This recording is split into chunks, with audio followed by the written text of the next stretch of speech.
આજે આપણે બનાવવાના છે ઇન્સ્ટન્ટ આથેલા કટકી મરચાં. આ મરચાંની રેસીપી એવી છે કે તમે ગમે તારી ઈચ્છા થાય તમે બનાવીને ખાઈને એન્જોય કરી શકો છો. તો ચલો આપણે રેસીપીની શરૂઆત કરીએ. એના માટે આપણે આ ટાઈપના મોરા મરચાં લીધેલા છે.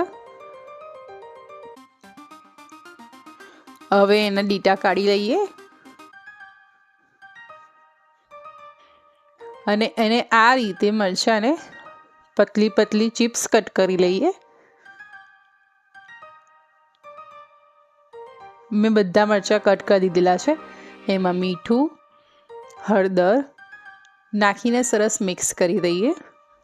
હવે આ મરચાંમાં પણ મીઠું નાખ્યું છે એનાથી આપણે મરચાંમાં એક મોઇશ્ચર છૂટશે, એટલે આ મરચાંને આવી રીતે આપણે કાણાવાળામાં કાઢી અને ખુલ્લા કરી દઈએ, જેથી મરચાંમાંનું રહેલું બધું મોઇશ્ચર એ રિમૂવ થઈ જાય, જેથી આપણા મરચાં લોંગ લાસ્ટિંગ રહી શકે.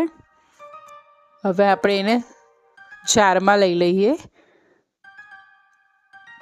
હવે મસાલા માટે આપણે ફ્રાઈના કુરિયા લીધેલા છે 2 ચમચી. એને સરસ લો ફ્લેમ પર થોડા શેકી દઈએ. મરચાં બનાવતી વખતે કોઈ બી વસ્તુ રો નથી લેવાની, બધી શેકીને લેવાની છે. હવે 1 ચમચી મીઠું લઈ લઈએ, કારણ કે આપણે પહેલાં બી મીઠું એડ કરેલું છે. એને બી સરસ શેકી દેવાનું છે. શેકીની બધી વસ્તુ લેવાથી એમાં મોઇશ્ચર રહેતું નથી, એટલે આપણા મરચાં વ્યવસ્થિત લોંગ લાસ્ટિંગ રહે છે. હવે 2 ચમચી સિંગ તેલ લીધેલું છે.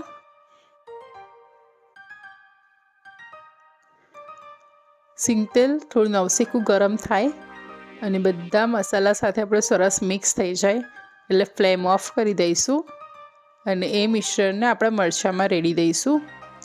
હવે મરચાં સાથે આપણે મિશ્રણ મિક્સ કરી લઈશું.